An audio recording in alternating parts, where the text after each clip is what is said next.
Bonjour à toutes et à tous.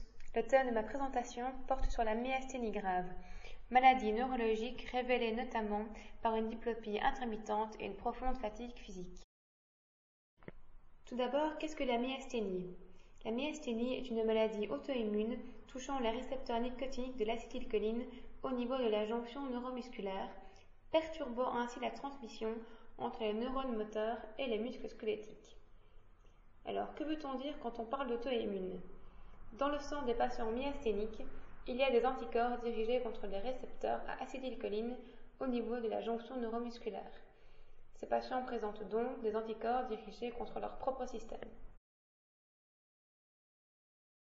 Je vais à présent vous exposer les grands symptômes liés à cette pathologie.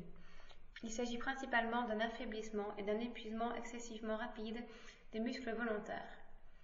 Quels muscles peuvent être touchés par exemple?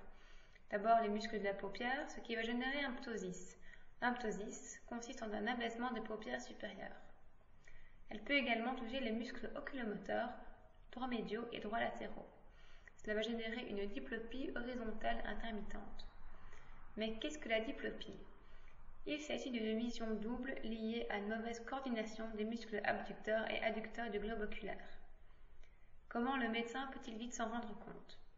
Il faut demander au patient de fixer un objet immobile. Cela va renforcer le symptôme. Je reviendrai sur la diplopie plus loin dans ma présentation. En effet, pour bien expliquer les symptômes, il est nécessaire que je décortique la pathologie dans son ensemble. Pour ce faire, je vais confronter la situation physiologique à la pathologique liée à la myasthénie. Commençons par parler de l'organisme sain. Nous avons des neurones moteurs cholinergiques dans lesquels sont stockés de l'acétylcholine dans des vésicules au niveau présynaptique. Quand soudain arrive le potentiel d'action ou un flux nerveux, ce qui va provoquer la libération de l'acétylcholine dans la fente neuromusculaire.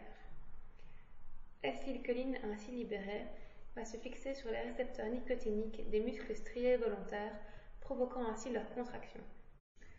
Mais que va-t-il se passer en cas de myasthénie grave?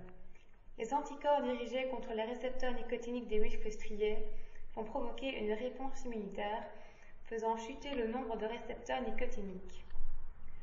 L'acétylcholine libérée ne pourra alors pas lier suffisamment de récepteurs, provoquant ainsi une baisse de l'efficacité de la transmission synaptique.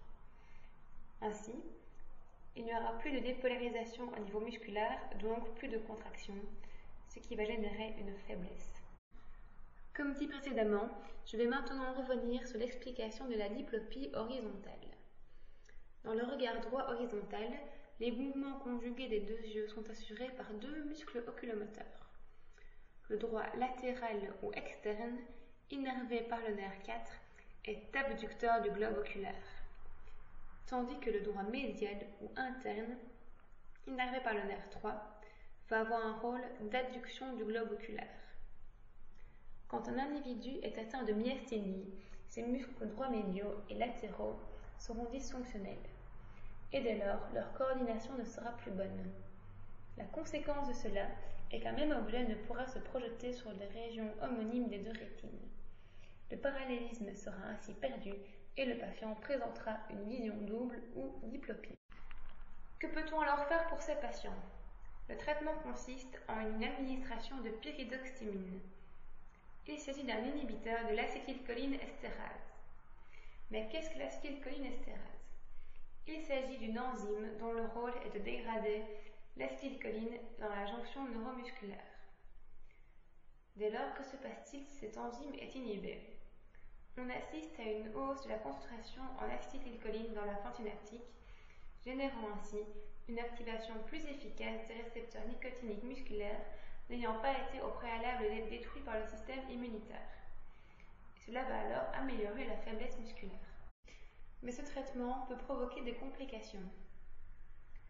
En effet, suite à la prise de grande dose d'inhibiteurs d'acétylcholine estérase, l'acétylcholine va alors se fixer sur les récepteurs muscaréniques, pouvant ainsi déclencher des symptômes muscaréniques tels que bradycardie ou malaise vagal.